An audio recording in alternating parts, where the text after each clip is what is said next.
so that they can watch it again when they are available. Okay? And Yes. when you are available also for the consumption of everyone, it will not be anyway is as a public uh, uh, broadcast kasi unlisted siya sa YouTube. Okay, so let's begin with Ma'am Marilyn. You can share your screen.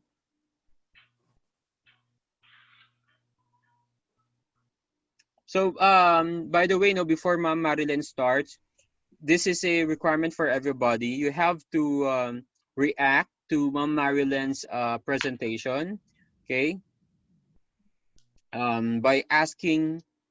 So I will be requiring each of us here to ask one or two questions to Ma'am Marilyn after the presentation. Okay? So please take note of your questions. All right, you may begin, Ma'am Marilyn. Okay, good afternoon, sir. Good afternoon, classmates. So my term paper or my presentation this afternoon is all about the climate change in the Philippines. So the outline of the presentation, I'm going to discuss some introduction about the Philippines, geography and topography, the biodiversity of the Philippines, and the disasters that we experience here in our country. And I'm going also to discuss about climate change, the causes and effects in the country. And I will give some recommendations and my predictions. So, Philippines, its geographic location is it is found in the Western Pacific Ocean, and it is the world's largest archipelago nation because its islands is consists of three, or it is divided into three. We have the Luzon, the Visayas, and the Mindanao Island. And it is situated in the Pacific Ring of Fire. So when we say Pacific Ring of Fire, this is also known as the Pacific Belt, which is a path along the Pacific Ocean characterized by an active volcanoes. This is where majority of earthquakes or volcanoes takes place. So it takes place along this Pacific Ring of Fire. So our country is located here. It is situated in the Pacific Ring of Fire. So that is why we always experience earthquakes and volcanic eruption. And in the Philippines topography, um, we Philippines is consists of mountain terrain. So as you can see in the picture, we have here pictures of the mountains in the Philippines, which is found in the Philippines. So we have here in the northern Cagayan to south of Luzon, south of Quezon, I mean, I'm sorry. We have the Sierra Madre. So, di ba, um, they told us that we believe also that this Sierra Madre, this mountain range, help us to or protect us from the typhoons which are coming here in the northern Luzon like that. And also we have here in central Luzon and in Banawe. So these are the pictures of the mountain terrains that it can be found in the Philippines. And we also have dense forests. So here in the Philippines, we have 7.2 million hectares of forest ecosystem. And we also have the plains, which, diba, here in our country, we are rich also in this agricultural farmlands, which we plant corns, rice, etc. So these dense forests and plains that we have in our country, it makes it provides this rice, the coconut, the mung bean, the taro, banana, etc. These are the products which we can find here, which we are the center of this product here in the Southeast Asia. So we also have lots of coastal areas since we are an island, right? So meron tayong mga coastal areas. So, ang mga coastal areas natin, they are usually nowadays, they are converted into private beaches like that or resorts. So, I have mentioned a while ago the Philippines topography, and this now contributes now the biodiversity that we have in our country. So, the country, when we say biodiversity, this is the variability among these living organisms. So Because of the topography of the country, it makes the country rich in biodiversity, making now as one of the 18 mega biodiversity countries of the world. So there are so many plants and animals which are endemic or which are found here only in the Philippines. So we have some studies here. Um, the pictures here, I got this from the different studies na nakandak dito sa Philippines. So we have some endemic plants here, endemic animals, and then we also have, since we have these coastal areas a while ago that I've na-mention ko, so madami din tayong mga marine biodiversity. So we also have here your sa mga coastal areas natin. So, pag dito, with this topography na meron tayo sa ating bansa, ito na yung nagbibigay ng madaming biodiversity or living species, different species of living organisms na. Kung saan, yun na yung parang pinaka-yaman natin dito sa ating bansa. But according to Asia Disaster Reduction Center or the ADRC, Philippines is visited by an average of 20 typhoons every year and 5 of which are destructive. So usually in a year, hindi lang siguro 20 or more than pa. Minsan umaabot tayo ng hanggang 21 above, di ba? And these typhoons causes flash floods and landslides that now destroy our agricultural sector kasi mga infrastructures natin. So we have here the Typhoon Yolanda in November 2013. So I got some of these pictures na nangyari, or what do you call this one? Ito na Aftermath. yung aftermath ng Typhoon Yolanda. So it affected more than 3 million families. It killed more than 6,000 persons, and 28,689 were injured, and there are still 1,061 they are missing. And we also have here the Mount Pinatubo explosion in 1991. So this explosion killed now 640 persons, and it affected more than 1 million, and 40,000 houses were destroyed and 70,000 were damaged. So this volcanic eruption we have here, the volcanic eruption emit gases. So these gases, these emissions, it can be nitrogen, carbon dioxide, water, and many others. But this nitrogen, carbon dioxide, and water they only have a little effect on climate change. But then other emissions, like for example, we have the sulfur dioxide and the hydrogen sulfide. These are the ones which are dangerous to our climate. So this sulfur dioxide and hydrogen sulfide were dispersed in the clouds that causes global temperature to drop from 1991 to 1993 during the Mount Pinatubo explosion. But its effect lasts more than 5 years. So this sulfur dioxide and hydrogen sulfide were injected to the stratosphere. So the stratosphere is the second layer of the atmosphere as you go up. And they are advected to the globe. So parang kumalat sila sa globe, sa buong mundo na in just 3 weeks. So, yun yung naging epekto ng volcanic eruption during the 1991 Mount Pinatubo eruption sa climate change natin. And here, recently, ayun nga sinasabi ni Sir kanina, we experienced a massive flood here in Cagayan Valley. Hindi man tayo yung tinumbok ng Typhoon Ulysses, pero yung epekto niya is nagkaroon ng massive flood dito sa Cagayan Valley. So, yan po. So the question now is, why do we experience such when there are typhoons or other calamities?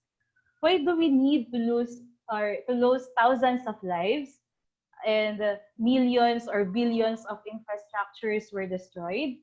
Why do we have to suffer these things? So what is the main reason why we suffer such? So the answer now is it's because of climate change. So climate change, when we say climate change, this is the global or the regional changes in global or regional climate patterns due to the increased level of carbon dioxide in the atmosphere, which is produced by the use of fossil fuels. So generally, our Earth's climate is influenced by these factors, the extraterrestrial factors and the intraterrestrial factors. So the extraterrestrial factors are the solar output, the Earth-Sun geometry, the interstellar gas, and for the interterrestrial factors, we have here the volcanic emissions, which I have discussed a while ago. So we also have the mountain building, the continental drift, the atmosphere-ocean heat exchange, the atmospheric chemistry, reflectivity, and the surface reflectivity. So this diagram now shows here, I have a diagram here, which shows now the causes of climate change. So um, this is now the problem that we have. So we have here the agricultural burning, the residential cooking and heating, the open burning in the forest, so the industrial emissions and the emission of gases of these vehicles, and also ship emissions. So as you can see here, it's more on emissions of gases. And we have a part here that an animal here in the snow part, meron isang animal dyan, which is this picture depicts now na if we continue to do these things, the agricultural burning, this continue, the emission of gases, diba, it affects the climate change. It affects the Exactly. climate, I mean, and it causes the climate change. And if there is changes in the climate, someone will suffer, not only us, but also the animals and other living organisms. So I can see what I see now. The main problem here, the main problem of climate change is it is due to industrialization. So when we say industrialization, this is the development of industries in a country or region, diba? So we know that industrialization boosts the economy. Natutulungan niya yung ekonomiya ng ating bansa. It advances nagkakaroon ng advancing sa science and technology natin. Nagkakaroon tayo, mas nagiging innovative yung mga tao. Pero, there's a negative effect of this industrialization, which ang industrialization is the main contributor of the increased greenhouse gases. And also, industrialization leads to urbanization. And pag nagkaroon ng urbanization, ang mga tao nakakalimutan nila or parang ang gusto na lang nila is umangat yung buhay nila, mas hindi na nila nakikita na nakakalimutan na nila yung care nila sa environment. So nagkakaroon ng ibang kaya may sinabi ako dito ng human activities. So which is cost pa rin siya. Due to industrialization, nagkakaroon ng pag-iiba ng pananaw ang mga tao. So, we have here the deforestation, the cutting of trees. So, minsan sa forest natin, kinakalbo natin siya. Kino-convert natin siya into maybe farmland, or kung iba naman is ginagawa natin to na as a part of sa mga pinapatayo ng mga buildings or industries natin. And we also burn our garbage kahit na alam natin na nakakasama. Ngayon, yun yung problema ngayon sa atin, mga Pilipino, sa mga tao, na kahit alam natin na masama yung or bawal ang pagsusunog ng basura, we burn our garbage. Tapos, sometimes this urbanization, total dun na sa mga cities, andun kasi ang mga more on, mas madami ng mga pinapatayo ng mga kung saan may work ang mga tao. So, nagkumpulan sila dun. Mas madami na ngayon na produce na um, mga garbage, mga waste natin. And usually, hindi na natin minsan, like for example, yung case natin noon sa Manila Bay, Mhm. na sobrang dumi na siya. So, kalat ang mga basura, tapos may mga industries, may mga kumpanya na yung mga waste nila is diretso doon. Which is, pag nangyari yun, pag madumi naman ngayon, nagkaroon ng pollution dun sa bodies of water natin, nagsasuffer yung mga marine species natin. So, pwedeng mamatay sila or kaya sila nai-extinct. So, I have here some effects of climate change. So, we have the rising sea levels. So, eto na din yung nangyayari sa atin ngayon na dati sa downstream, Alakapan, Gonzaga, those places. Ang bilis na nila ngayon mabaha. Mm. And also, more, due to climate change also, more or worse droughts. So, minsan, bakit may time in a year dito sa Pilipinas? As in, kawawa yung mga farmers natin na kailangan nila ng tubig para sa mga pananim nila. Kasi nagkakaroon na ng drought. Pero there are times also na, or months na, pag nakapagtanim naman sila, eto, sunod-sunod naman yung typhoon, nagkakaroon ng flash floods, nasisira din yung mga pananim nila. And more heat-related illness due to rising of temperature. So, ito na yung mga nagkakaroon ng heat stroke. So, hindi lang po mga animals or plants species yung na-extinct, kundi pati ang mga tao, nagsasuffer din sila dahil dito sa effect na ngayon ng climate change. Dahil dun sa increased temperature, minsan madami sa atin ang nahi-heat stroke. Or, yun na nga, nahi-heat stroke. And more animal extinction and more worse forest fires. So, and more and worse storms also. So, what is now the solution to these problems? So, my recommendation, I believe that we have to educate people with these problems. Although, kahit naman na tinuturo siguro tayo, mga science teachers, tinuturo natin to. Ito na yung mga concepts, binibigay natin sa mga bata. Na sa buhay ba nila? So, we have to educate people with these problems, with the effects, the cause and effects of this climate change. And by strictly implementing the major environmental laws. So, I have here some laws, environmental laws. First, we have the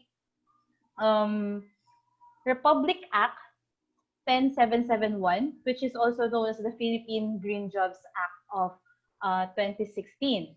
So, this law aims to foster low carbon, resilient, sustainable growth, and decent job creation by providing incentives to business that generate green jobs. So, what I remember in this Republic Act is that they give incentives to the businesses, providing incentives to businesses that generate green jobs. So, ano ba tong mga green jobs na to? So, ito yung um, mga green job careers kasi natin is it pertains to agriculture and forestry, mga environmental protection, mga ganun. So, there are these establishment which their production process are environmental friendly sila. Environmentally friendly sila.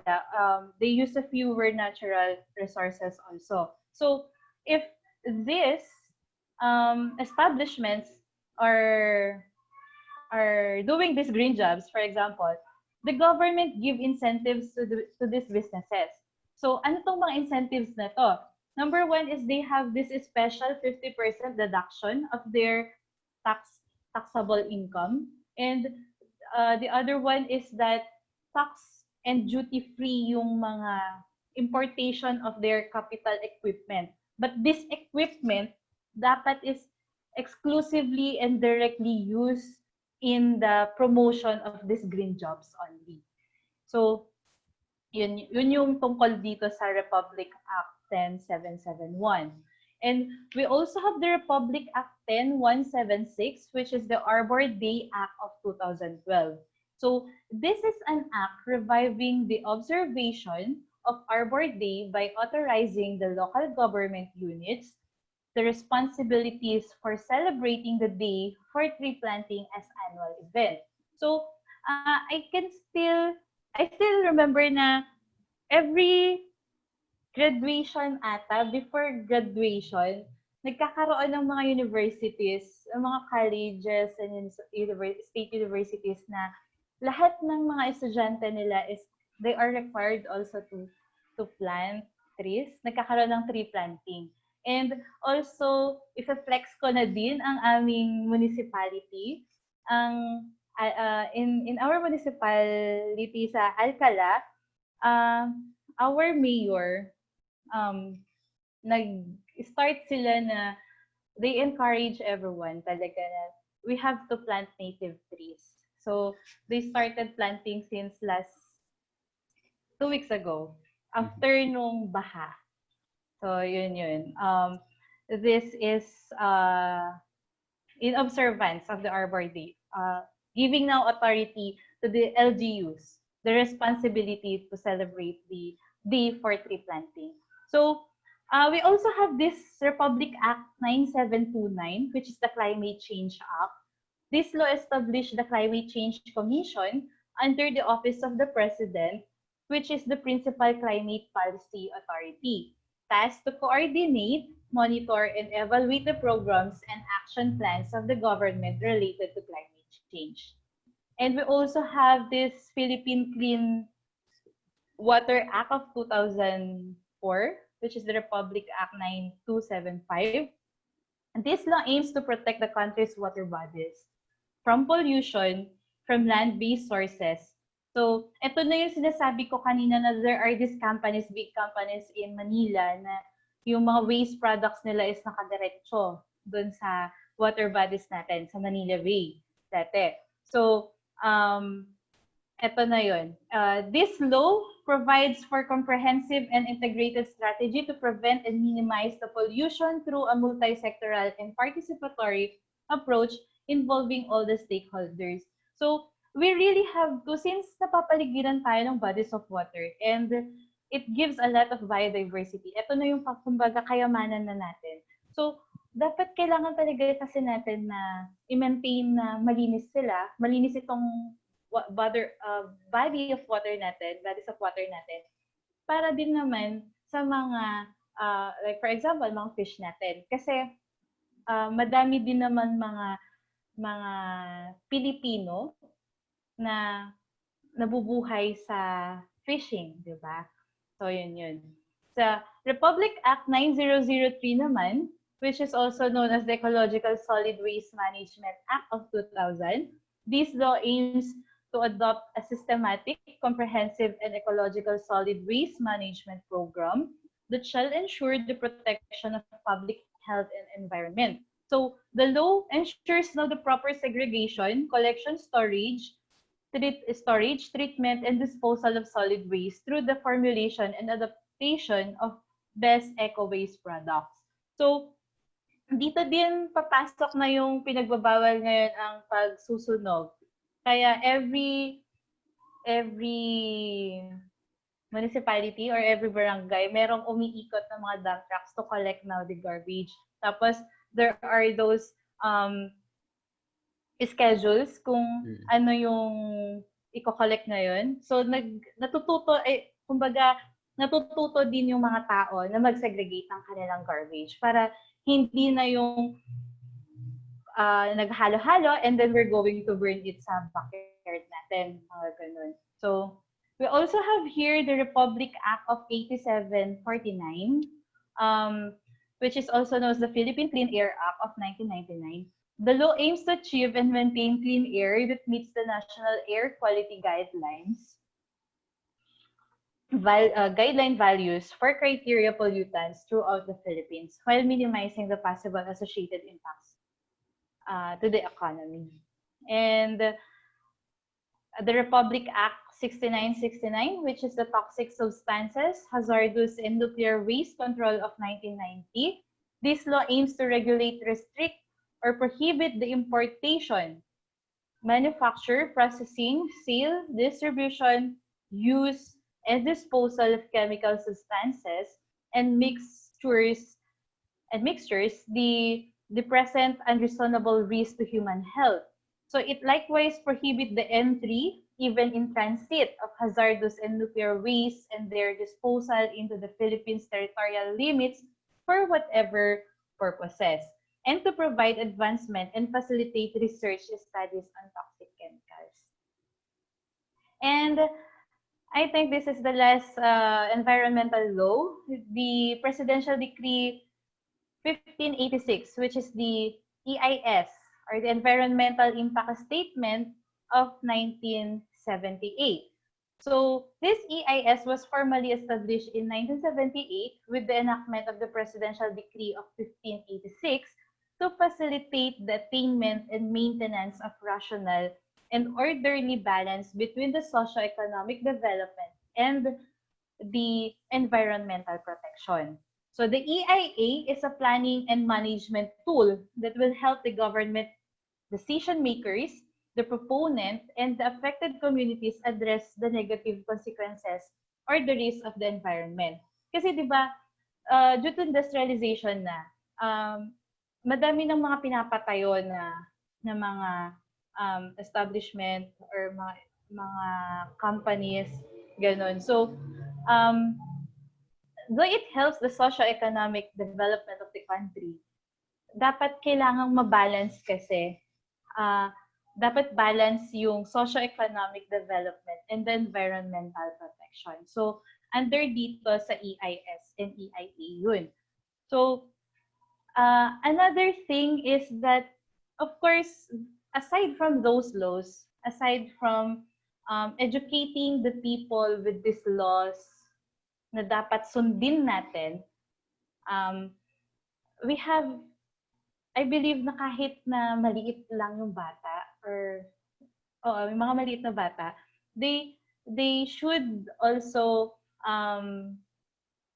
maturuan sila ng this reuse, reduce, and recycle.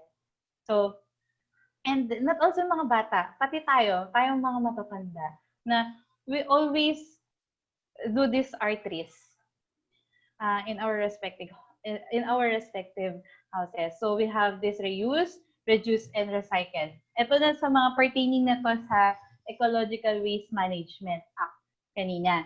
So lahat ng mga laws na to, with the strict implementation, monitoring of these laws, environmental laws, by the Department of Environment and Natural Resources, or the DENR, the EMB, or the Environmental Management Bureau, and also in connection with the DOLE, the LGU, and the other non-government unit, pag pag nagtulong-tulong sila by implementing all these things, for sure, this will lead in the following the Kyoto Protocol. So, before na nabanggit ni Sir sa atin ang Kyoto Protocol. So, itong Kyoto Protocol na to, this is operationalized by the United Nations Framework Convention on Climate Change. By committing these industrialized countries to limit and reduce the greenhouse emission. So, kung mapapansin nyo, with those laws presented a while ago, it really helps. Pag sinunod natin ito, there is a strict implementation of this one. Not only strict implementation, but also dapat i-monitor din ng ating gobyerno itong mga laws na to kung talagang nagko-comply ba ang mga tao. sumunod na din tayo. It leads to the following now of the Kyoto Protocol. Kumbaga, kasi ang pinaka-aim or goal ng ating Kyoto Protocol is that to limit and reduce the greenhouse emission. And of course, yan, thank you. Thank you for listening. So, pag we know how to protect our environment, not only the animals in our forests, in the bodies of water, but also us and some of our plant species, masasave sila. So if we're going to protect our environment, ipoprotektahan din niya tayo ng mga tao. So that's all for the climate change po. All right, thank you very much, Ma'am Marilyn. All right, wait.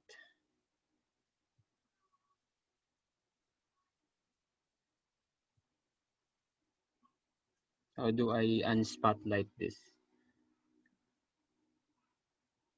Okay, maraming salamat Ma'am Marilyn for that presentation. Okay, Ma'am Marilyn has discussed about climate change and what are the causes of climate change and what are the different effects of climate change, particularly in a contextualized location, which is in the Philippines. And she gave us examples of the effects of climate change in Cagayan and in those places that were affected by strong typhoons. All right. So, yes, those things, okay, those that we have heard, no, from Ma'am Marilyn were very important concepts, no, were very important concepts on the understanding of how climate change happens. Okay. Uh, I noted some things, no, that has struck my attention while the presentation was going on. All right, and she talked about that the Philippines is in the Pacific Ring of Fire. That is common knowledge to all of us here. Anyone who is teaching in science should know that. Okay, that the Philippines is along the Pacific Ring of Fire. Okay, and then of course the Sierra Madre Mountains, and that not only the animals, but not only the human beings that are affected by climate change, but also plants and other living organisms.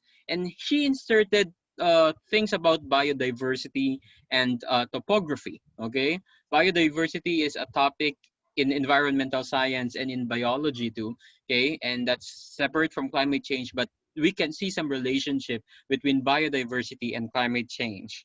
And talking about urbanization and how urbanization has disconnected man from nature, and industrialization caused urbanization, and urbanization is shifting the beliefs and attitudes of man towards nature.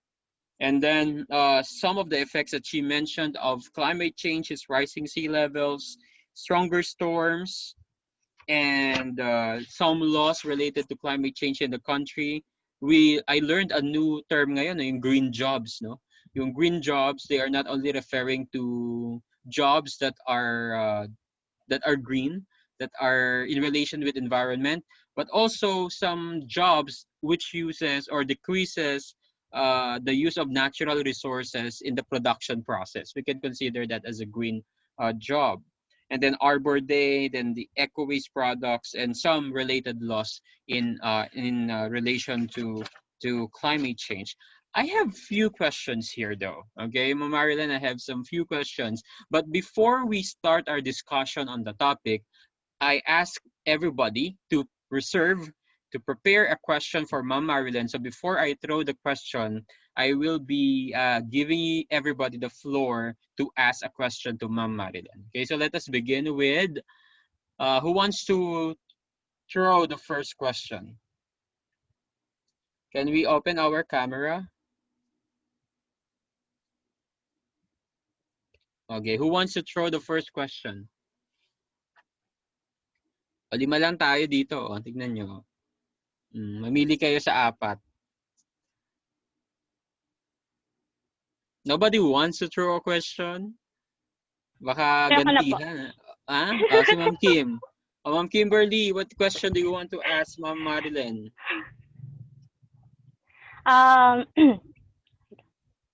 despite of all the Republic Acts, policies, ganyan, kasi dito sa Philippines or sa global kasi sir, di ba, maraming Republic Act and everything.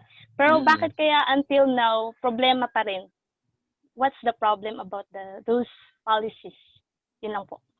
Okay, thank you, Ma'am Kim. Ma'am Marilyn, your response? Sir, Ma'am Kim, with all these environmental laws, they are implemented naman. Ayun nga lang, they are not strictly implemented and monitored. And the main problem here is the Filipinos. Yung ugali kasi natin na ito yung nakasanayan eh. Nakasanayan mong magsunog ng basura. So, Mm. magsusunog ka pa rin. Yun pa rin yung gagawin mo. Kahit alam mong bawal, gagawin pa rin. So, I think the problem here is not only the government, the monitoring of the government, but also the behavior or the attitude of the Filipinos. Okay, thank you, Ma'am Marilyn. What about the others? What can you say about the question of Ma'am Kimberly? Do you have any input? Or so Ma'am Marilyn has told us that one of the reasons why that we still has this problem going on and is still persisting despite the very beautiful, very good laws that we have in the country and throughout the world is that the culture of the Filipinos, the attitudes, the behavior of the Filipinos is one big problem on the on our pursuit of mitigating climate change in our country. But if that is your answer, no, the culture, but we have to take into consideration also that not all Filipinos are the same. Not all Filipinos are in the same socio-economic status, right? We have very diverse socio-economic status. Only few percentage of Filipinos are on the top of the social strata, and most of the Filipinos are at the bottom and there are many things that we can talk about that. Okay, there are many things that we can talk about that. For example, in Manila, you can see the diversity of people in Manila. There are there are people who live in the squatters. There are people who doesn't have actually homes. Okay, and there are people who live in condominium units and in big houses. Okay, in big houses. And if you look at these people, who among these people has the largest carbon footprint? You see, when you say largest carbon footprint, yung mas maraming nagagamit na carbon na energy. Let's say for example, energy usage. Okay? And we can correlate directly the emission of carbon dioxide to energy usage, di ba? The more that we use energy, the more that uh, power plants, not nuclear, but the geothermal power plants and other coal power plants has to emit more energy because there is an increase in demand of energy use.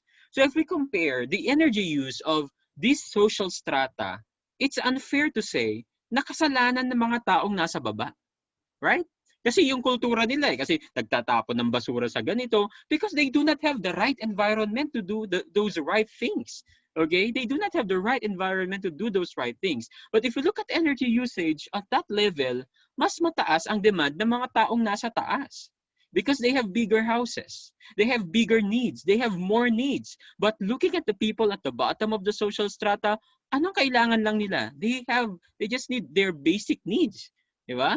Okay na sa kanilang may matulugan ng isang araw, may makain sa isang araw, pero yung carbon footprint nila ay napakababa, 'di ba?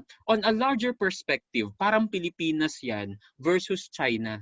Okay, parang Pilipinas versus China and other parts of the world, especially in the West.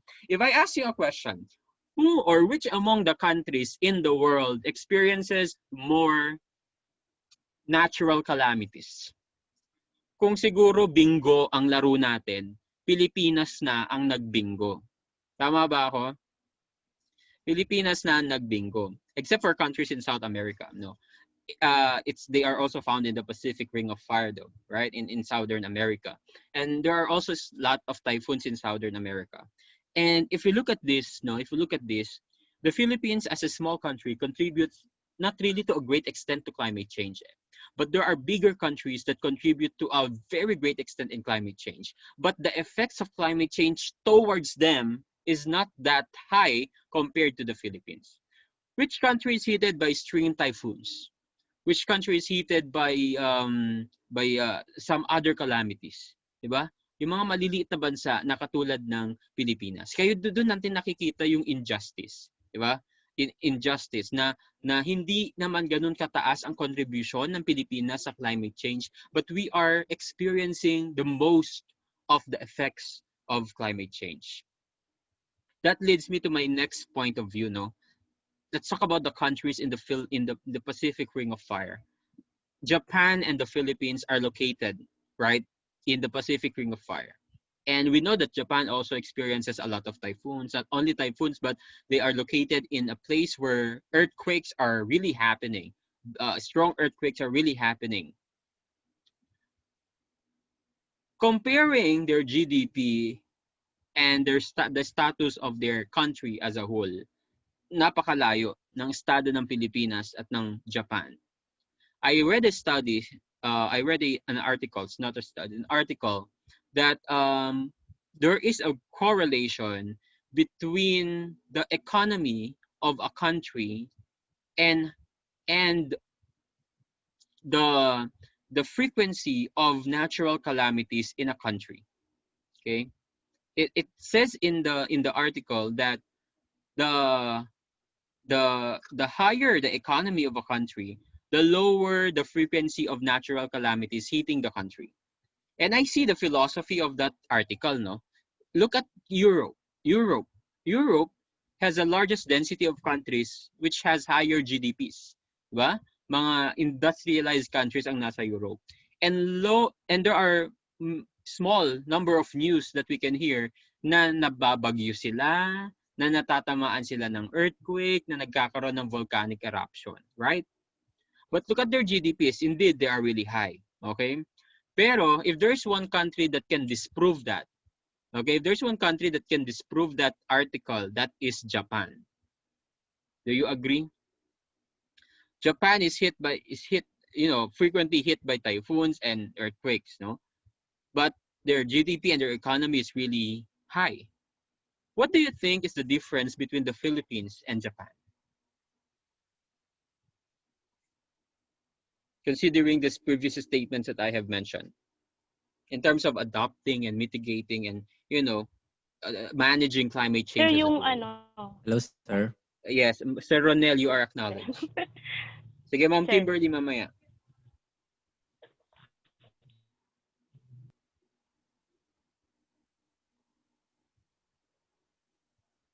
Sir Ronel? Ay, sorry, sir. Medyo unstable po yung signal. Sige, it's fine. With regards to your question, I believe it would be on the management of the climate, sir. I mean, on how they are prepared of these things that are happening.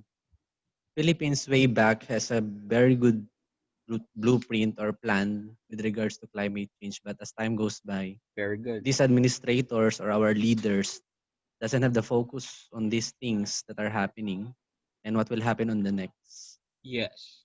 And which leads, yun nga po yung question ko sana for Ma'am Marilyn then, China has the largest carbon dioxide footprint, that is 9,500 metric tons, based on the fact that climate change 2018.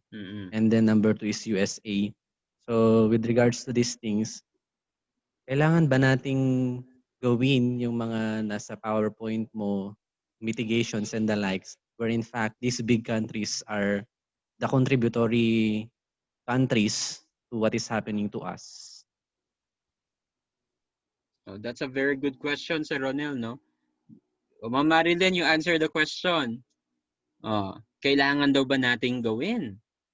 You see, we're not the largest carbon footprint contributor in the world. Actually, to a very low extent. We don't have a lot of power plants in the country, factories in the country. Do we really need to do that? Sir, for me, it's yes po. Kasi kahit hindi tayo yun nga sabi nyo kanina, hindi tayo man yung malaking country katulad nila na hindi naman din ganun tayo kataas din yung carbon production natin. Pero if we're going to follow this laws, this solution sana, tayo lang din naman yung magbe-benefit eh. Since our country is, sabi nga kanina dun sa presentation, lagi tayong nag-visit kasi ng mga calamities, natural calamities, typhoons.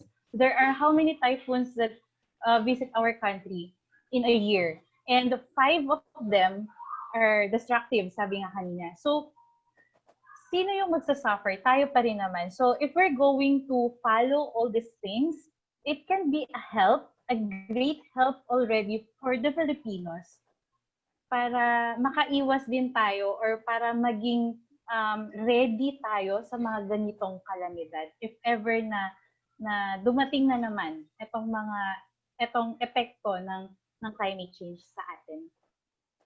All right. Sir Ronel, your response?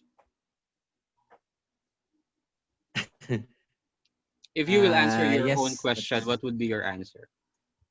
well, for me, sir,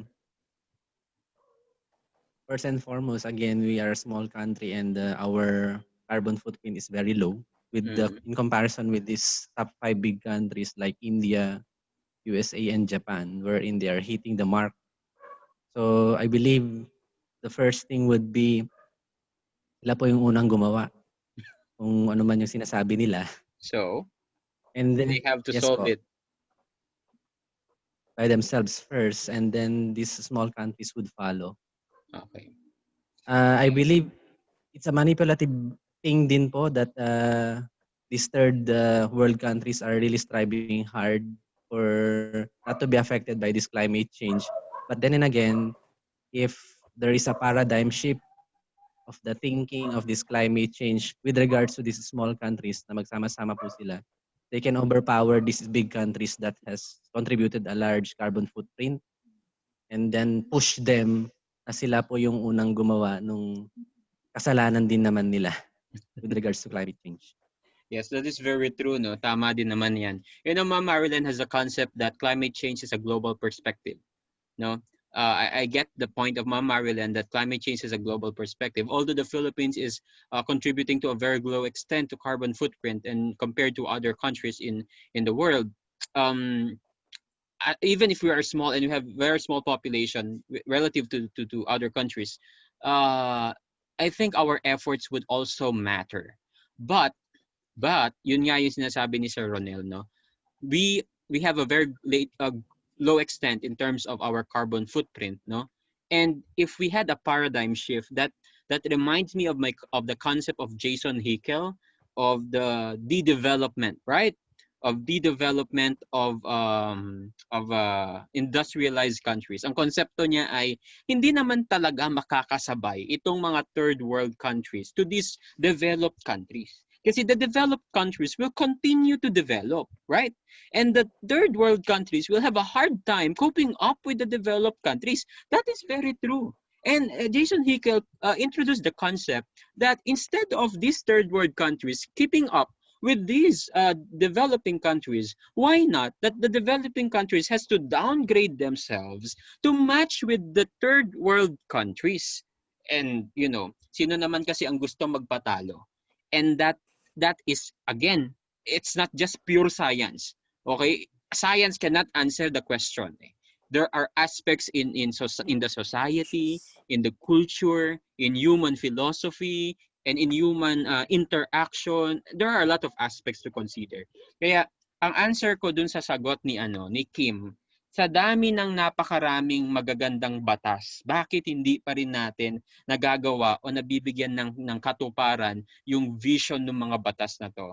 It's because that humans has started to subscribe to the idea of a humanistic philosophy. Okay? There are many thresholds of happiness kasi 'di ba sabi ni Aristotle in his Nicomachean Ethics and the like, no? Ang dami nating school of thoughts about happiness. People become happy because of the materials that they have. We call that materialism. People become happy because of pleasure and satisfaction. We call that hedonism. And people become happy when they serve an almighty being, a supernatural being. We call that theism. And people becomes happy if they are able to control their environment and believe that everything is possible. We call that humanism. And this satisfaction of men, kung bakit ayun nga, in relation with Sir Ronel answers about unsustainable policy, na pag nagpapalit tayo ng government officials, hindi nasusunod yung ibang mga yung naplano, 'di ba? Walang sustainability. Although we have 20-year development plan, nakakat yung mga development plan na yan at hindi nagagawa. Yun nga, because of that, okay, because of the differing attitudes now of behavior and philosophy of men, and their discontentment of a lot of things. Okay, discontentment of man in a lot of things. Sir Ronel talked about these policies in the government, and I remember in Manila, yung urban plan, okay, urban plan of Manila in the American period was very good. Okay, was very studied. It was studied really well. And there were predictions na ganito ang mangyayari kung hindi ito nagagawa and the like. And look at now, hindi naman natutupad. And the predictions are happening. Okay? One good example is the Magat Dam and the Cagayan River, 'di ba? There was a study daw in 1970s pa. Okay, there was a study in 1970s pa na pag hindi natin ginawa itong mga ni-recommend, ganito ang mangyayari. Ano nangyari ngayon? Totoo nga na ganito ang nangyari. Halimbawa, there was a recommendation to widen, okay? To widen the Cagayan River, to how do you call this? Dredge, okay? To dredge the Cagayan River, to widen the Cagayan River and make it deeper. And it did not happen. It did not happen. Did not happen. We don't know what are the reasons. And look what happened now. Nagkatotoo yung sinabi nila that we will experience severe flooding and worse flooding in the next few years and the like. Another example is the plan in Manila, yung flood spillway sa Marikina. Natapos yung 3 nung panahon ni Marcos. Yung pinakahuli nung pinalitan ni Corazon Aquino, I'm not anti-Aquino or pro-Marcos, but when Corazon Aquino took the power, hindi natuloy yung project. Ano nangyari sa Marikina? Ano nangyari sa Maynila? The nuclear power plant. Ayan. Gawa tayo ng dams. Gawa tayo ng coal power plants. Wala tayo yung Bataan nuclear power plant. It could have saved us. But it was discontinued. But that is another topic to study, but that has relationship to our study in climate change. All right. So thank you, Ma'am Kim, Sir Ronel, for your questions. Those are very good point of views about climate change. What about Ma'am Hazel? What is your question? Wala na siguro, sir. It's just a input na lang siguro po. Sige. Ayun nga, given those things, wala na siguro tayong magagawa doon. Ever since high school tayo, problema na ang climate change.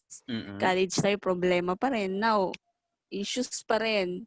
So what if we're just going to continue encourage our students na lang, itong mga young generation, as a science teacher, for them not to suffer the worst as we are expecting now in the future. Para in that small thing, it can be a big help in the future, sir. Yun lang po.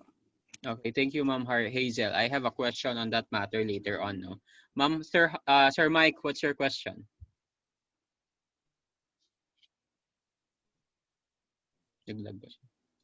Sir Michael? So hello sir, naririnig po ako, sir? Yes. Hello po.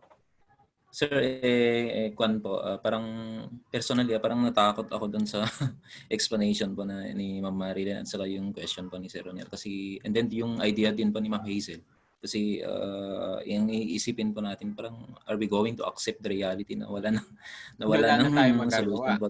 Wala tayong magagawa. Kasi if we're going to have an aggressive way of siguro addressing the problem here in the Philippines, but if we try to look at the global perspective, parang walang kwentang gagawin po natin. Kasi kagaya ng sinabi ni Sir Ronel, even if we're going to follow all the laws that are being presented by Ma'am Marilyn, parang you're only taking paracetamol to treat a cancer. Parang ganun lang, sir. Kasi so what we need siguro is an aggressive move, not within the Philippines but globally. Pero that's an ideal thought. Parang imposible kasi mangyari yun, sir. Yun lang po. Yes. Tama yan, no? Yung aggressive na move natin, that we should not only consider it in a local perspective, but we have to put it in a global scale. But then again, our leaders play a very important role in that. Okay? Our politicians have a very important role. Our representatives to the world has a very important role to that particular objective or agenda. And before we end the presentation and the discussion on climate change, I will have a question to all of you here. Okay, this is my question. We are experiencing now the effects of climate change. Do you think there is something wrong with how science teachers teach climate change or related topics? That's my question. Why? Do you think there is something wrong with, ang dami na natin pinag-aralan sa climate change. Ganito, ganyan. Hanggang ngayon, marami namang taong hindi pa rin na alam kung ano ang climate change. The question is there something wrong with how science teachers teach climate change and other related topics? And if there is, how do you suggest to solve that problem?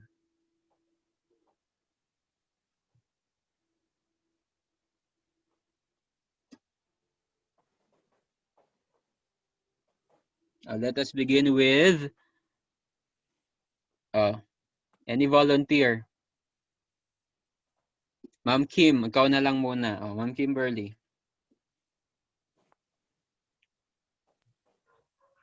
Sir. Ano ba? As a science teacher na din po. Yes. Nandun din yung factor na wherein siguro ang problema between sa teacher din at sa student. Okay? When it comes kasi sa, lalo na ngayon, sir, or sa teacher mismo, sir, sa teacher mismo. When it comes sa mga, di ba may mga syllabus and all kasi wherein, parang ang focus kasi, sometimes our main goal, dahil sa dami ng mga, pero ang sagot ko dun, sir, is yes, yung nakakayamang aminin, pero yes, sir, na may problema when it comes to us na mga teachers doon sa pag de-deliver siguro ng when it comes to climate change. Nasa ating mga teacher wherein sa dami kasi ng mga requirements, mga paperworks na kailangan nating tapusin and all, parang ang nagiging goal na lang natin is to yung mai-share, may makumpleto natin yung syllabus. Parang ganun, sir. Makumpleto natin lahat ng mga topics na kailangan itong ma-cover dahil ganito na ang exam and all. So, yun yung one point wherein nagiging problema. I mean, sa part ng teacher. Sa students naman, siguro nagkulang din ang teacher kasi medyo nagkulang siguro siya sa when it comes to relating yun sa real life situation siguro. Yung mga topics para mas sana na-absorb ng mga students niya yung topic about that climate change. And dun sa mga students naman, dahil sa dami rin naman ang ginagawa nila, lalo't ngayon, sir,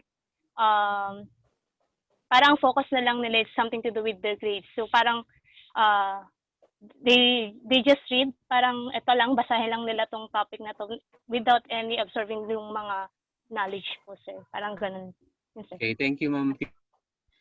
Okay, you mentioned about 2 points, no? About the teacher's fault and of course, sabi mo, but the answer is yes. Okay, magkukulang dahil nagfo-focus ang mga teachers sa syllabus mismo para matapos ito. Parang ganun. Yes, sir.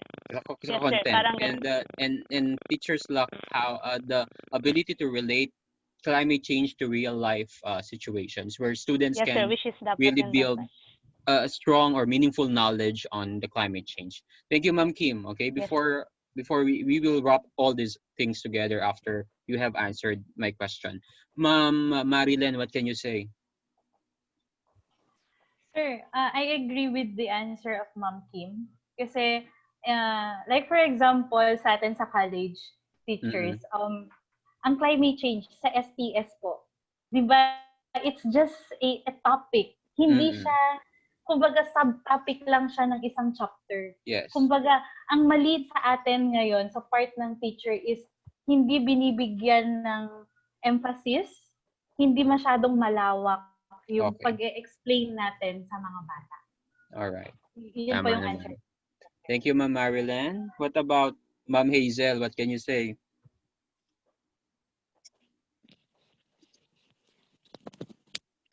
Is there something wrong, sabi mo sir na eh, Yes. with how science teachers teach the topic climate change po? Yes, yes.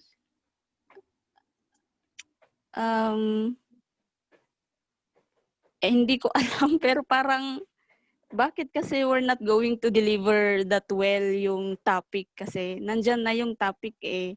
Oo. Syllabus are Ma'am Hazel, there. are you currently teaching now? Yes po, I am teaching STS and Environmental Science. And Ma'am Marilyn is right doon. Hindi talaga siya yung isang unit topic. It's just a subtopic. Subtopic. Yung climate change.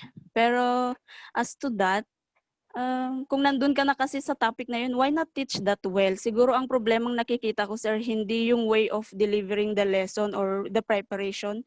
It's What? the matter of implementation siguro or Uh-huh. practice sa side natin mismo na nagtuturo. So with sa mga estudyante natin. So that's paano it, mo sir. gagawin ang pagtuturo kung ikaw ang magtuturo?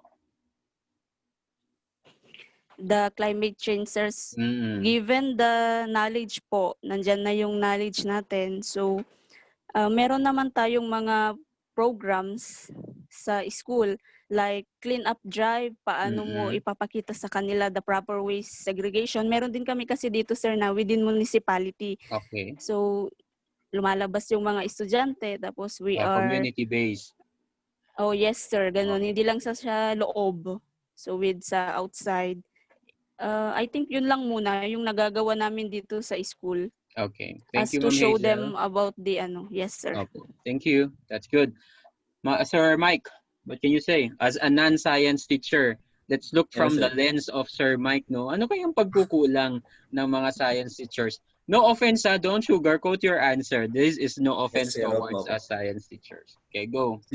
Siguro sir, we go back to the very basic po ng teaching. So we should teach through examples. Kasi ito personally po, based on my personal experience, kasi nagtuturo yung teacher ko noon way back high school about climate change, na bawal magsunog and everything. Di ba? Very basic. Tapos madadaanan mo sa bahay nila na nagsusunog pala. parang ganun po. Yun yung pinakasimple lang po. Yun lang po yung idea, ay yung thought ko po. Okay, well, that simple idea is can become a very big they call this a big idea or a big concept to study, no? Yung sinasabi nga nila, you have to walk your talk, 'di ba? You have to walk your talk. And that relates to Albert Bandura's social learning theory, right?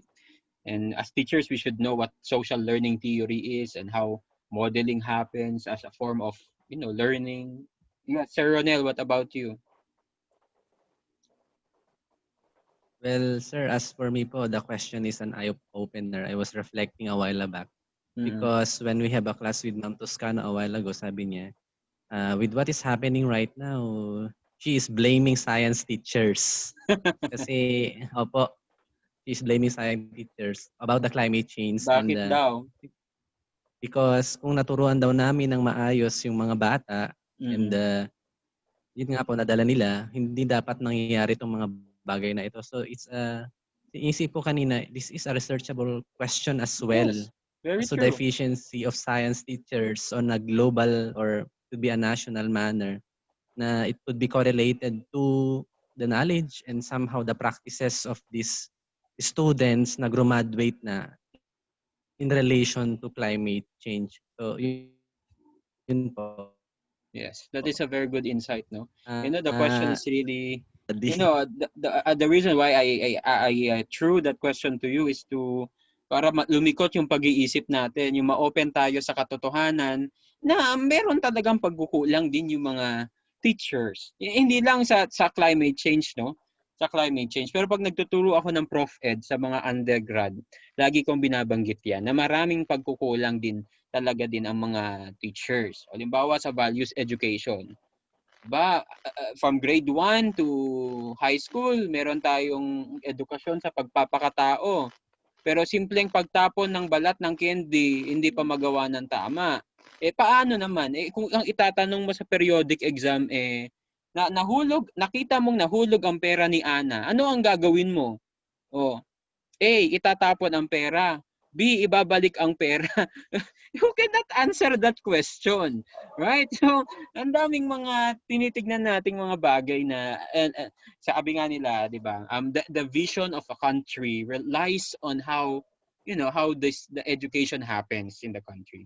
Pero hindi ko sinasabing kasalanan lang ng teacher 'yan. Okay? Napakaraming aspeto na kailangan natin pag-usapan.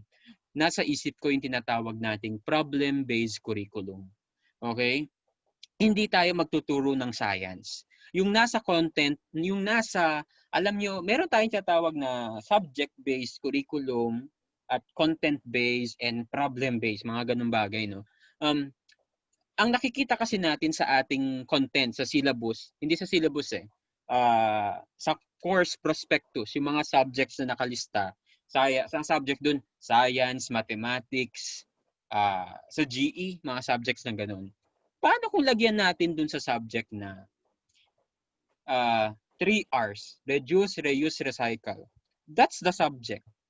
Tuturuan mo yung bata kung paano mag-reduce, mag-reuse, mag-recycle. Yun lang gagawin ng bata. Diba? Pangalawa, community-based participation. Mga ganung bagay. Diba? Yung mga problem-based. Kasi hanggang ngayon, napaka-traditional pa rin ng ating curriculum. Diba? Napaka-traditional pa rin. We still linger on the perennialist and essentialist philosophy na noong unang panahon, itong pag-aaralan, hanggang ngayon, yun pa rin ang pinag-aaralan ngayon. Pero napakaraming problema na sa mundo na kailangan bigyan ng solusyon. Pero hindi na pag-aaralan ng tao. So it all boils down to the awareness of the young generation of these problems. Because when they become aware of these problems at a very early time, at their very early ages, pag lumaki sila, alam na nila kung paano mag-respond sa problem na to pag mas lumaki na yung problema. Kasi tignan nyo ang curriculum ng elementary. Ganun pa rin eh. Science, math, English, ganito, ganyan. Pero yung climate change, subtopic lang dun sa science. Paano maglagay tayo ng subject na problem-based? Why not, di ba? Well, that is again dependent on the political will of our leaders and of course how well we accept a shift in our paradigms in teaching. Okay?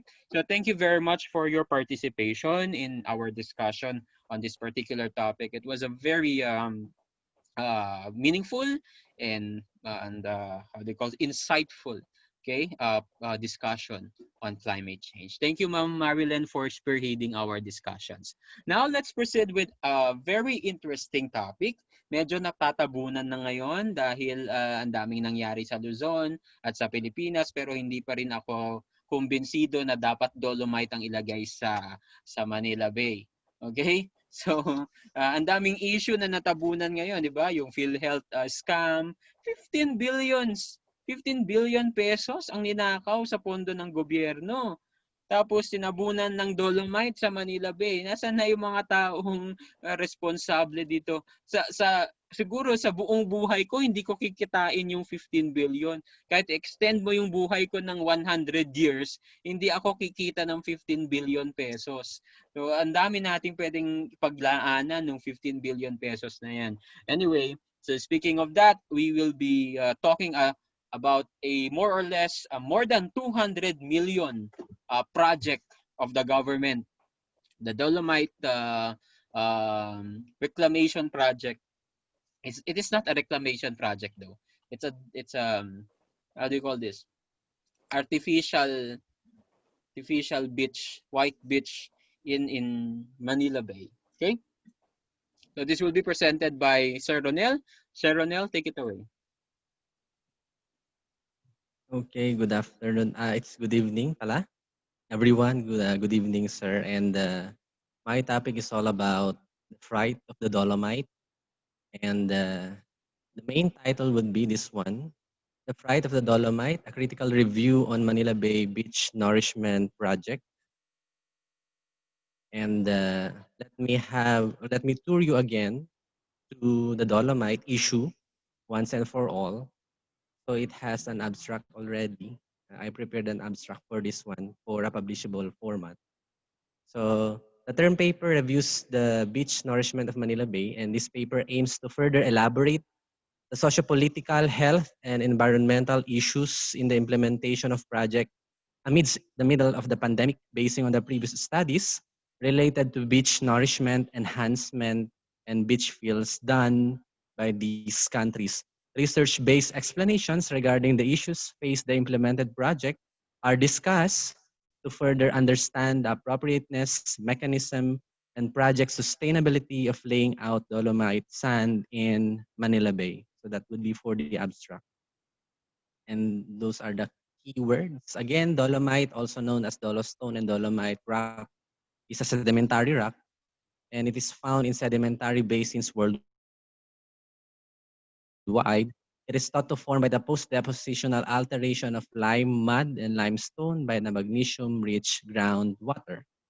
So it is commonly and frequently used in the manufacture of concrete, exterior protective covering roads and garden paths. So while many of the Filipinos frown as the Department of Environment and Natural Resources implemented their beach nourishment project, this is not the first occurrence that dolomite was used for this season. And in this picture, we have seen Singapore using dolomite as a beach fill on their beaches, as well in France. And we have as well Italy, Germany, and United Kingdom using dolomite limestone in their beach nourishments or fills. So commonly, soft solutions, as you have seen a while back or a while ago, application comprising of sand, beach nourishment via dune reconstruction and beach dewatering is used as an alternative for sand erosion along beach coast. So again, widely used na po ito way back, dolomite as a beach nourishment, a fill, or you know, to avoid erosions of their beaches, because there are some of the beaches of other countries that are eroded. So nag-fill po sila ng dolomite. So what more? So in the month of August, ito na po ang ating kalagayan ng dolomite in the Manila Bay. The Department of Environment and Natural Resources implemented with its plan of nourishing a 500-meter stretch of Manila Bay shoreline with dolomite sand. That is the 389 million project. So thus, the aim of this term paper is to critically review some of the pros and cons of beach nourishment in relation to the said project and its socio-political, health, and environmental issues as well. So for the problem statements, this would be the problem statements in detail. So is the dolomite sediments firstly used in pH? And number two, Manila Beach nourishment, is it a temporary band-aid? And number three, how sustainable is the beach nourishment, okay, or beach fields? Now, for the first one, for the first problem statement, I combined elaboration and building connections as well. It's answered a while back based on the researches or literatures that, dolomite as a beach fill or nourishment is not new already, but it is widely used way back. An example would be French Riviera, a popular tourist spot in the northwestern Mediterranean, and is made up of both natural and artificial beaches. And originally, the site was limited, but due to booming population and demand for tourism, so ginamit po nila yung dolomite as an attractant to tourism, it eventually led into developing and nourishing its shoreline in the late 20th century.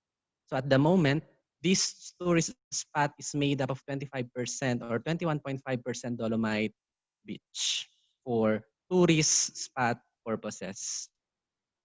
What more? So E.J. Anthony, a French scholar, wrote an article on the Journal of Coastal Research in 1994 explicated that artificial beaches has both pros and cons. On the other hand, the process of extending and nourishing the beach or the beach and its length becomes successful in serving the rising number of tourists. So for economic purposes, ginamit po nila ang Dolomite nourishment for their beach. However, these artificial shorelines require again regular and fixed maintenance, including protective measures and beach fields of the shore. So there is a question here of sustainability of the project. And these maintenance activities incur high expenditures highlighted, leading into indulgence that are not necessary. Moreover, pollution in the area arises because of the increased number of tourist stay and visitation during the summer season. That is for the case of French Riviera. So nonetheless, Anthony explained that these artificial shorelines have, and for less than 1% of its loss, the bulk of this loss is attributable to the categorization of shorelines that are rocky and undergone upgrading to accommodate the said tourists. So in a nutshell, this project in French Riviera is continuously being dumped by Dolomite from time to time because again, these are artificial. Okay. So the next problem statement is this one, which could be explained by this statement. So Manila Beach Nourishment, is it a temporary band-aid? I believe it is because of these literatures and researches. Beach fields do not alter, again, the erosive conditions that lead to the need for nourishment. As a result, the nourishment of the beaches becomes continuous and expensive cycle again. So it could be sustained from time to time. Kailangan po ng source ng dolomite kapag nagdagdag ka na sa isang area. Okay, so nourishment or replenishment of shorelines is the rigorous activity of increasing or incrementing sand or sediment to beaches to combat erosion and adding this beach length. So if you remember, the main purpose of DNR in dumping dolomite on our Manila Bay is to what? To cover this area that are being dumped by waste. Pero ang pinaka-purpose po talaga ng beach field is to what? To replenish the eroded portion of the beach. That is the main purpose of beach fields or nourishments. And not to cover up a certain waste or an area na pangit sa mata. Okay? Yun po. So on the other hand, this sand adding is likewise observed as an alternative to armoring of beach. And all the same, it is noteworthy to express that nourishment does recede erosion. Rather, it simply prevents erosion for a short period of time. So here comes a question of short-term and long-term sustainable projects. Next would be enhancement. Here is a term used for alternative soft engineering to provision of hard structures like seawalls or barricades on the beach used to provide a natural shoreline situation for the bay, getting rid of damaging effects of beach protection. But what is happening now in our Manila Bay, it is damaged already because of these typhoons, of these air systems that we have. So approximately 1% na lang po ang naiwan sa ating 389 million project na naidam sa ating Manila Bay. What more? So generally, this strategic plan is extensively implemented in developed countries and is very much preferred for combating erosion and protecting communities near the coastal areas. That is the main purpose of beach nourishment or beach field according to Minashe and Bitan in 2020. The process included dredging and afterwards cleaning up of the bay, but we haven't cleaned the bay yet.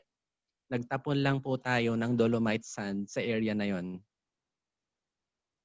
So disgusting as it is, ayun po. Yun po ang kalagayan ng ating Manila Bay. So on the contrary, the members of the different agencies involved in the Manila Bay Beach Nourishment have united way back and agreed upon to the initial beach nourishment to be implemented and will be applied in the segment between the area fronting the U.S. Embassy and the Manila Bay Yacht Club to mimic a pocket beach by not applying the said activities before adding dolomite. So yun po, nakakaya na yung mga mga protocols or yung mga standards na dapat sinusunod muna bago tayo mag-add ng Dolomite Beach ay hindi nasunod. It's not followed properly, not appropriately. That's why if you see there are black substances, or we call it in science effluents rather. Tama ba? Yes, it's effluents na nagpapakita po sa mga side ng ating Manila Beach project, the 389 million project, because it is not cleaned properly. What more? So accordingly, that this 389 million Manila Bay rehabilitation beginning 2 years ago faces unfavorable judgment due to the usage of white sand again coming from Alcoy, Cebu, knowingly that the area becomes denuded. And there is an issue in Alcoy, Cebu that it's not properly coordinated nung kumuha po sila ng Dolomite. Okay? So politicians such as Manila City Mayor Francisco Isko Moreno Magoso stated that he does not see any problem which will require the implementation of the project to halt. And noting that according to the Department of Health, the mineral Dolomite when coming in the bulk state is not hazardous before. Okay? That's according to Mayor Isko. But at the moment, again, so as a response to this glare, experts believe that the implementing agency should rigorously confer with others. Based on previous research, it is apprehended that beach fields, nourishment, and enhancement are not a permanent remediation. Let me highlight that one, not a permanent remediation to Manila Bay. And accordingly, artificial mechanically layout sand on shorelines moves as affected by crashing, waves, currents, tides, and weeds, and other potential impacts of humans and natural acts as predicted by UP Marine Science Institute. If you remember the battle between DNR. Antiporda and Yes. the UPMSI po, nag-away po sila in Twitter and in the news na yun po, sinabi po na bayaran lang kayo. If you remember that one. Yun po, nagkaroon din po ng counter-attack ang mga taga-UPMSI in a very appropriate manner and a very respectable manner na sinasabi po nila ang kanilang recommendation that the project itself is not sustainable. So, what are the possible risks? This is the third problem statement, or yeah. What are the possible risks of Dolomite beach fields again? So as a research published in Iranian Red Recent Medical Journal in 2012 mentioned several symptoms when workers are exposed to Dolomite dust. These are coughing, phlegm, wheezing, and shortness of breath. This is just a minor effect of a Dolomite project. Majority of the workers are experience these symptoms during the implementation of the project, but in Manila naman, hindi naman po nagkaroon ng ganitong mga occurrences or circumstances. The same study, however, stated that no significant abnormalities were observed in the chest radiographs of both exposed and non-exposed individuals. These findings suggest that while minor respiratory problems can be caused by Dolomite dust, the study could not prove that prolonged exposure to the materials would cause significant illness in the long-term manner. Okay, so how sustainable is Manila Bay Beach nourishment? This is the big, I believe this is the big question to the 389 million project. So coastal erosion is a global phenomenon caused by the action of wind, waves, currents, and sea level changes. These are the normal process in beach, as well as by human intervention that can accelerate erosion rate. So the sand nourishment is a limited resource, and coastal managers need to quantify in advance the total sand requirements and renourishment intervals. There are no published paper regarding the Manila Bay initial screening project. Basta nagtapon lang po sila kasi nag-search po ako sa net if there are published articles regarding the size or regarding kung ano po yung nakalagay doon bago po sila nagtapon ng 389 million project. So on the case of Manila Bay, it is very important to note that at the moment that no sustainable action plan was made, again, for the maintenance of these beach fields. Basta po, nagtapon lang sila noon, tapos na. If you are seeing news na may mga naglilinis, that it's not actually part of the project kasi naubos na po or yun po ang tawag nito. Na-exhaust na po yung 389 million na iyon. Hard solutions such as seawalls, revetments, detached breakwaters, and groins. We have soft solutions a while back. The soft solution itself is yung paglagay po ng beach fill. And this could be the hard solutions na makakatulong para po hindi ma-erode totally yung beach fill, such as seawalls, revetments, and detached breakwaters and groins have been used since the Roman imperial period until recently and became effective in treating beach erosion. This could be possible with our beach project, but I believe there are no action plans such as hard solution mentions na part po ng project na ito. And these coastal defense structures do not stop beach erosion, but transfer it with the longshore current. So, yun po. Several researchers discuss the sustainable projects for beach nourishment should be proposed. In Germany, nagkaroon po sila ng mga legislation. Until now, ginagawa pa rin po nila ito. And yun din, in Netherlands, nagkaroon din po ng what do you call that one? Beach fill since 1970, and until now, there is a continuous project, continuous beach fill project with regards to their beach. So this was based on the presumption that it is technically economically possible to compensate natural erosion of sandy coast by nourishment. So there is a continuous or a sustainable project with regards to that one. In Italy, again, modern beach fills have been practiced since 1969 pa. Italy has 7,500 kilometers, of which just under half consists of low-lying alluvial beds and the likes. So what I'm showing you right now po is that the project is being sustained. Nagkakaroon po ng beach fills or nourishments from time to time. So this could be some of the best practices. I believe that the DNR may adapt to a certain sustainability of their 389 million project, which I believe na hindi po nila ginagawa at the moment. So for my conclusions and predictions, I summarize that one in two. So in the case of Dolomite sand spread along the beach of Manila Bay, systematic monitoring of monsoon or seasonal currents should be done to follow the general pattern of the direction of the movement and deposition of piles of sediments in the bay.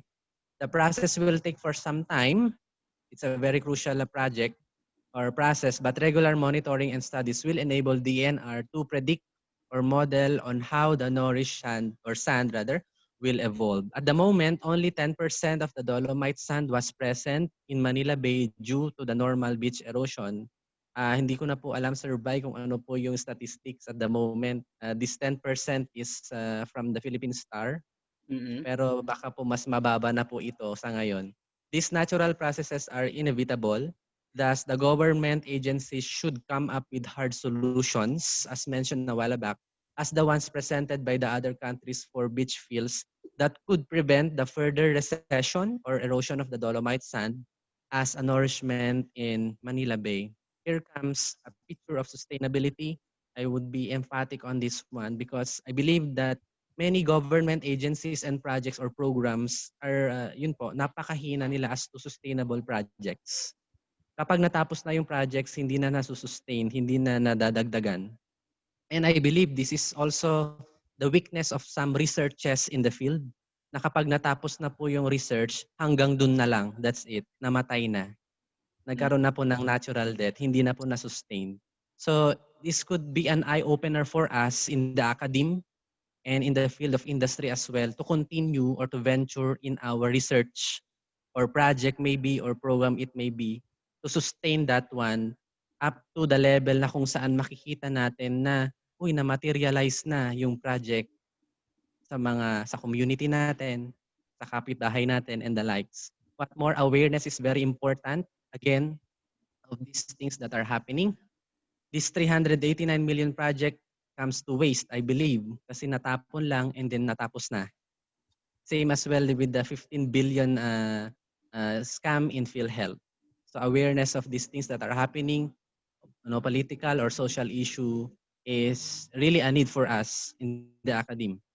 And let me end my presentation with this quote: "The greatest threat to our planet is the belief that someone else will save it," according to Robert Swan. But I believe that we, as normal academicians, could save our planet in our own little ways because of these issues na pwede nating i-address at ipasa sa mga bata. Yun lamang po at magandang gabi. Okay. Ano ito? Yeah. All right. Thank you very much, Sir Ronel. Pwede stop mo yung sharing, sir? Yeah. Yes po. Okay, salamat. Okay, palakpakan natin si Sir Ronel. Again, that is a very informative presentation about the Dolomite sand in Manila Bay. And when did the Manila Bay start? When did that project started? I think it was in June, May, June something. But according to Mayor Isko, there were plans already last year bago pa itong COVID. May plano na natambakan talaga ng Dolomite itong Manila Bay natin. All right? Okay, so I also have some questions, no. Pero before I throw the question, let the others let us have the questions. Let us have your questions. Sige, who wants to start? Bago manakaw yung question mo. Who wants to begin?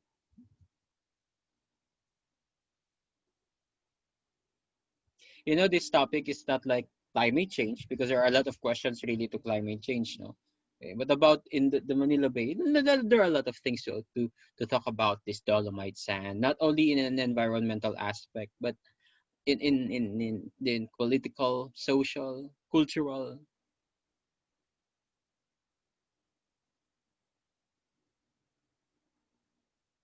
Let's begin with Ma'am Hazel. Ma'am Hazel, what can you say?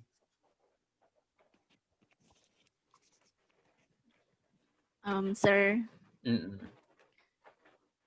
was it beautiful ba kasi? Okay. Baka yun yung basis. Philosopher, was it beautiful? Sir Is that your Ronel, question, ma'am? That's the question. It's a siguro. philosophical question. Was it Visually, hindi ko beautiful? kasi siya nakikita eh. So, Okay why po. the government need to spend 389 million? Mas importante ba yan sa COVID? Yun po, that's a good question po. I believe, yes, it could be beautiful for a short-term period. Hmm.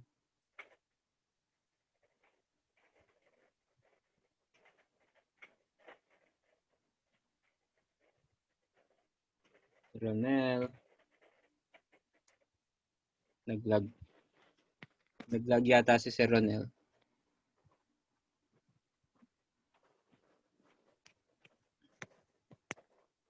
May problema sa signal ni Sir Ronel. We'll get back to Sir Ronel later, no? Okay?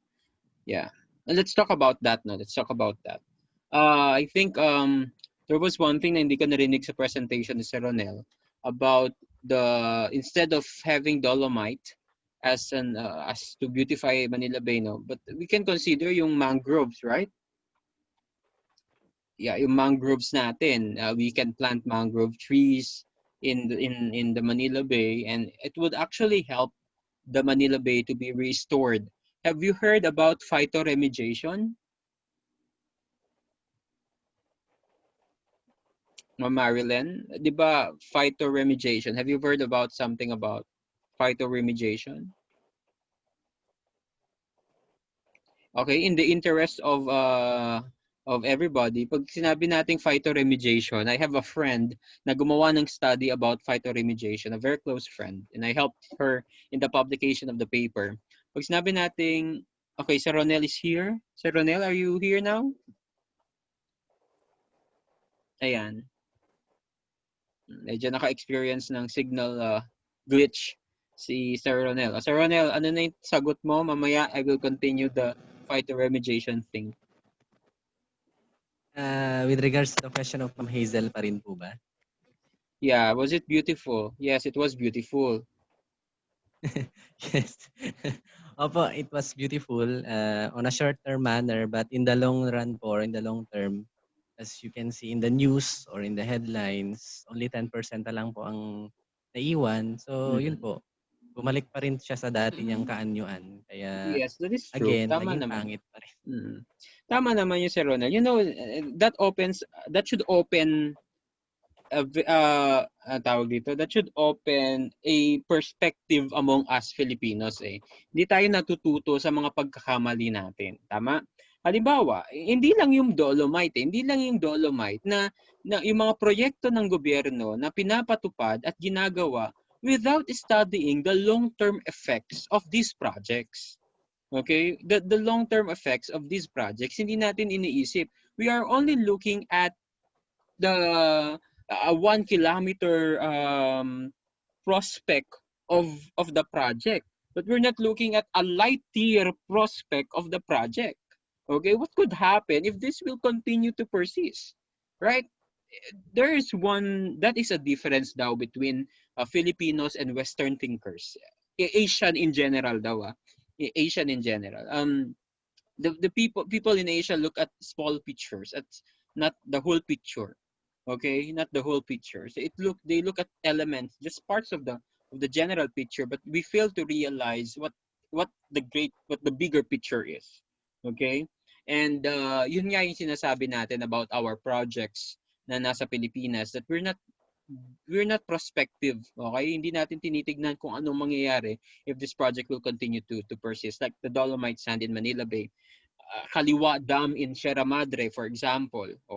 Niisip natin na maganda itong proyekto na to kasi it will give us hydropower plant. I mean, it becomes a source of energy in Luzon, and it can control flooding in the area.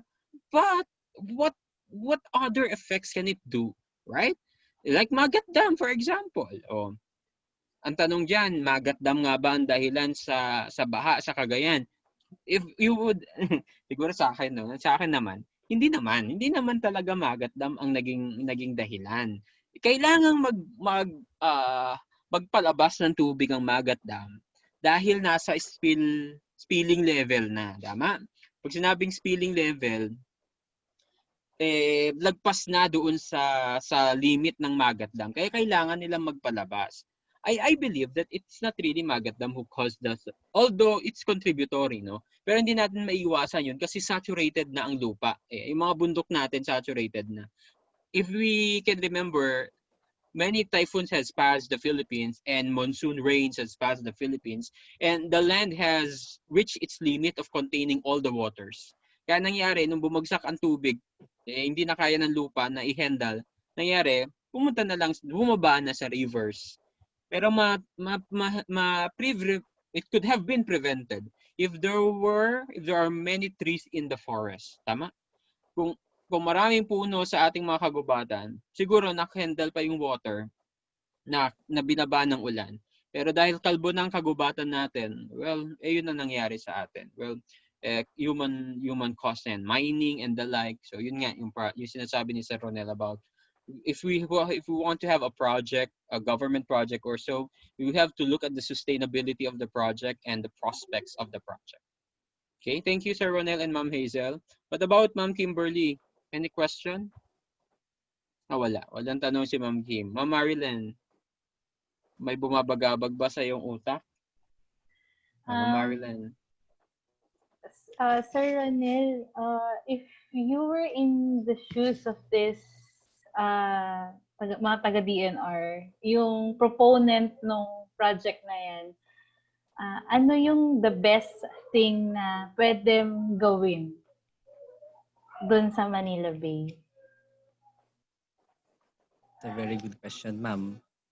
With regards to that one, if I'm in the shoes of Sir Antiporda, dahil I'm not an expert, I would listen to UPMSI because they are the expert in the field. And this 389 million project would produce a lot of mangrove, and that is very sustainable.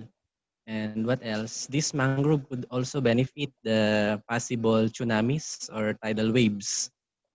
These are reflected in the researches of Taclobanensis or Tacloban City. Some parts po kasi, Doc Brian, nung Tacloban City nung nagkaroon ng Yolanda Typhoon ay hindi po na-destroy totally because of these mangroves po. Yes po, nung nag-attend po kami ng conference. Wow. So that could be a possible solution to that one po, if Yeah. I'm in the shoes of these DNR people. Yeah, for the information of everybody, one of the undersecretaries in EDNR is Secretary Antiporda. And Secretary Antiporda is a journalism major. Isa siyang reporter columnist sir, sa newspaper tsaka reporter. Ang problema dyan kasi, well, hindi naman ako DDS at hindi rin naman ako anti-Duterte. But I see a lot of problems in how we appoint and who we appoint in the government positions. Okay? And Secretary Antiporda did an experiment to prove that the Dolomite does not kill the fishes in the bay. Ang ginawa niya, kumuha siya ng aquarium, nilagay niya yung Dolomite dun sa loob ng aquarium, naglagay siya ng fish, tapos sabi niya sa reporter sa TV, hindi naman namatay yung fish. Bakit mo sasabing nakakamatay itong Dolomite ng mga fishes? That's not the point di ba? It's not the point. It's not only about the Dolomite killing the fishes, but it's about how the Dolomite can change the ecosystem of Manila Bay. Diba? And we are science majors and you know what happens when we abruptly change the ecosystem. Hindi naman ganun kaagad-agad na nakakapag-adapt ang organisms in a change in an ecosystem. Katulad nating mga tao, di ba? If you suddenly change the environment of human beings, you cannot easily adapt to that. And what happens there is that if Charles Darwin would say that if the organisms will fail to adapt to its environment, then it will be under the verge of extinction, ba? So hindi makakapag-survive yung organism because it wasn't able to adapt to its environment. It's an insult to the scientific community yung experiment ni Antiporda na yan. I would love to write a paper.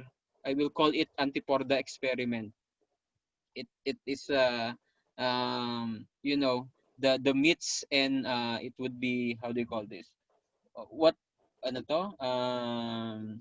It's about the misconception in science, for example, right? Myths in sciences. And would have it titled Antiporda Experiment. Anyway, thank you, Ma'am Marilyn, for that question. What about Sir Mike? What can you ask? Walang question, sir, pero thought lang po. Opo, sige, sir. So, siguro kapag mga ganyang project po, siguro it's good to let the public know about the plan so that the public can also criticize, even the experts can criticize. Kaya ang problema lang kasi sa ginawa sa Dolomite, although the intention is good, that's to beautify the beach, pero yun lang. Ang problema lang kasi sorry sir, ang problema lang kasi hindi kasi kinonsult yung experts, and yun ang naging problema. Parang wala lang, nagpatayo lang siya. Parang kumbaga patayo ka lang ng bahay, gusto mo wala bahala na kung anong plano and everything, parang ganoon lang. Very good. Yeah, tama yun, Sir Michael. At hindi lang Dolomite ang may ganyan, yung community consultation. Okay, yung stakeholders consultation natin. Ang dami nating projects sa gobyerno na hindi nag-undergo ng consultation sa community. In Cagayan, for example, yung black sand mining. No? Ang daming issues that are thrown in black sand mining kasi hindi alam ng tao na ganito. Bigla na lang may dadaong na barko dun sa shoreline ng Bugay ba yun? I don't know kung ano yung nakita ko. Sa Bugay, sa Gonzaga. Apari po. Apari. May dadaong na lang na barko na nandun for how many weeks at hindi alam kung anong ginagawa doon. And the people does not know of these things. Di ba? That is, yun yung importansya na sinasabi ni Sir Mike about community consultation. And Sir Ronel talked about awareness. Okay? If people are aware of this, then we could have done something about this. Look at the port of Apari. Wala na, di ba? Sira na ang port of Apari. Yung road na papunta doon, sira na. I've been there for like last year siguro. Sira na yung port of Apari, yung daan papunta, sira na because kinain ng water yung pinagtayuan nung port. And there are also cases in Abulog na yung bahay nasira talaga, lumubog talaga kasi kinain na ng water. Well, there should be a research that should be conducted there. But what I was I liked about the presentation of Sir Ronel was he highlighted the role of research in development. Okay? The role of research and the academe and the researchers towards sustainability and development. Tama yung mga sinasabi ni Sir Ronel that whenever we have certain projects, doon pumapasok ang researchers. Doon pumapasok ang research. Kaya hindi ako naniniwala kay Cynthia Villar na research tayo ng research, wala namang napupuntahan. Hindi naman ganun ang kaso eh, di ba? If you are in the academe and if you are doing research, hindi mo aasahan na after 1 year na ginawa mo yung research, andun na agad yung benepisyo.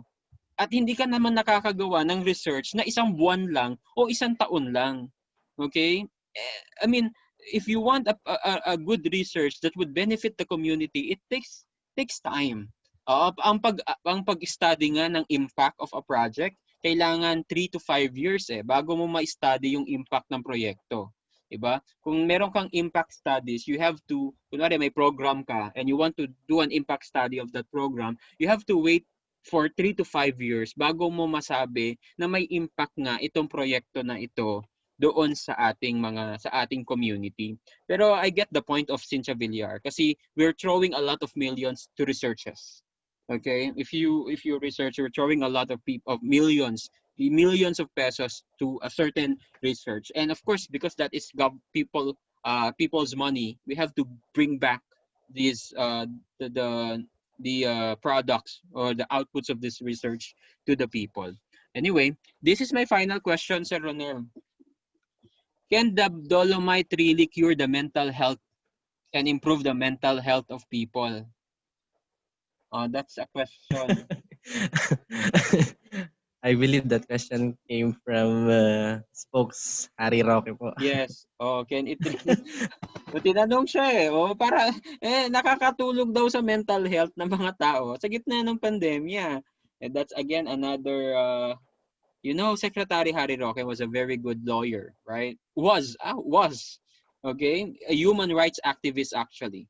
A human rights activist. And there were many cases na napanalo niya for human rights sake. But look at what happened, diba? Look at what happened, okay? And sa simpleng sabi lang niya na for the mental health of the people, how could that happen? No? How could that happen? Anyway, so thank you very much, Sir Ronel, for that presentation about the Dolomite sand in Manila Bay. Once again, let's give a applause for Sir Ronel. Thank you very much. And again, I would like to thank again everybody for participating in our discussion. It was an afternoon of fruitful discussion and productive insights. Before we leave the meeting, I would like to remind the next presenters. It will be who will be presenting next. By the way, while I look at the presenters, arrangement of the presenters, Sir Mike, have you chose a topic already?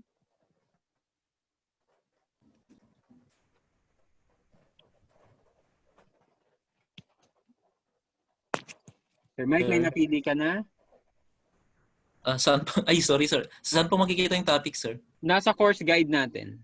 Ay, sige po, sir. Tingin po. Tingnan mo na lang doon. So, Yes. on Friday, we'll have Ma'am JC and Ma'am Hazel. Yeah, Ma'am JC and Ma'am Hazel. Okay, Ma'am sir. Marilyn and Sir Ronel, please don't forget to submit your PowerPoints, okay, into my email and copies of your final term papers. Well, that would be at the end of the SEM na lang. Pero yung PowerPoint nyo, isa nyo sa akin. Okay, we need it for documentation purposes. Anyway, si Ma'am, sino yung next? Ma'am Hazel. Ma'am Hazel? Yes, sir. Ano yung topic mo? Garbage in Manila po. Case of Canada and South Korea. Oh, all right. Yeah, that's one good topic also. And Ma'am JC, okay? Yeah. And then yun. All right, so please submit your term papers siguro 3 days before the presentation or 2 days before the presentation. Sure, sir. So that I could check Okay the paper. And what else? Before we go, please chat your reflection of today's discussion. Okay? So, short reflection lang. 2 to 3 sentences, insights, and reflection of today's discussion.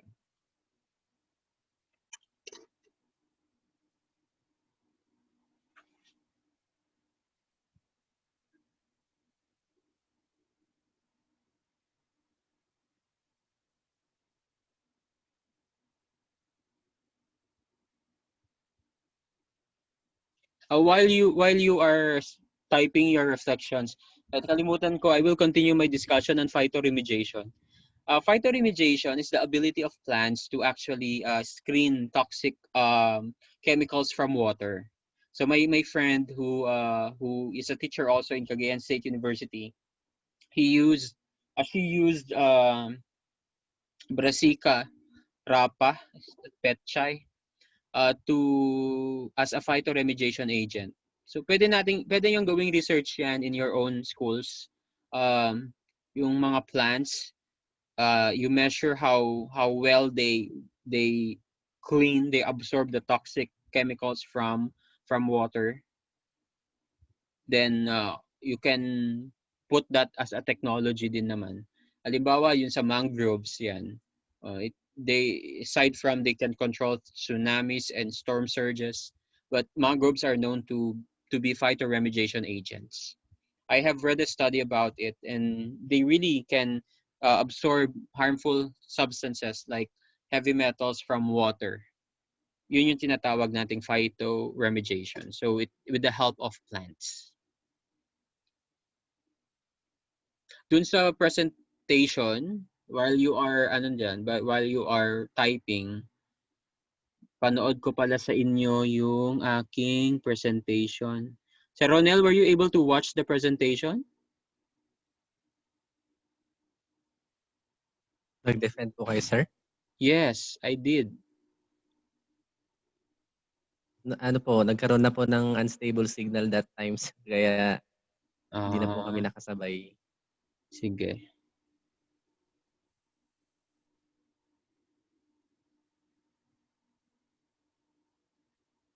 Okay, let me just look for it.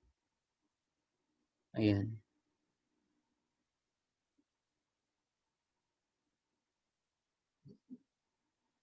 So this was my presentation in the conference about climate change and vernacular houses.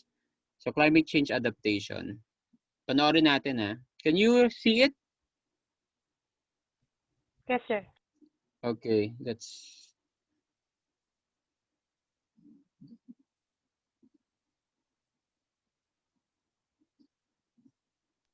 Sir, walang audio lang po. Ah? Walang audio? Wala po, sir. Ay, ganun. Paano ba iset ito? Wait lang.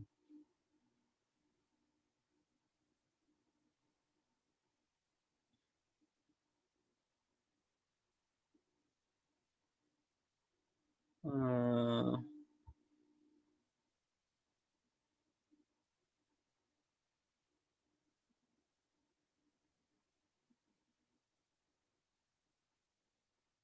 Eto, meron? Meron na?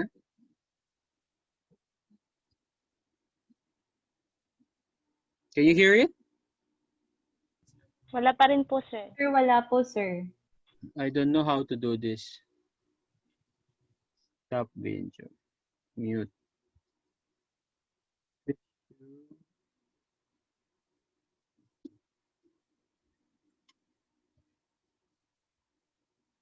Okay, ganito na lang. I will send the link to our group chat para mapanood nyo. Okay? It's about climate change Yes, sir. adaptation. Okay, so Yes. yeah. Are you done sending your reflections?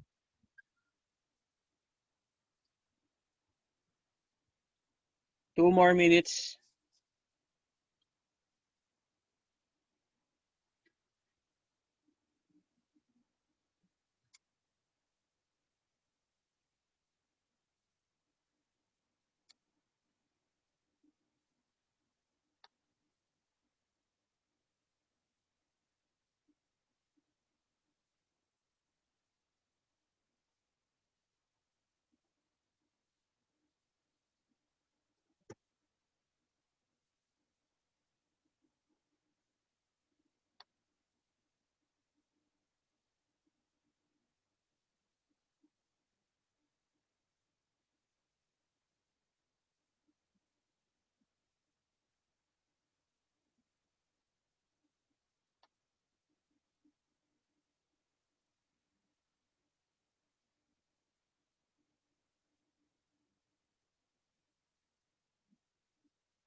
Okay.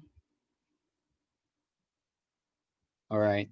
So I will send the link of the video presentation that I had in the conference so that you can watch it. It's about climate change adaptation and the vernacular houses of Daitawit.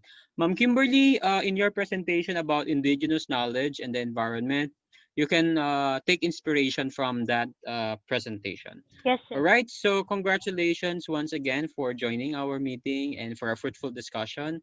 I appreciate it a lot, and I hope to have the same level of discussion and participation in the next meetings. Okay.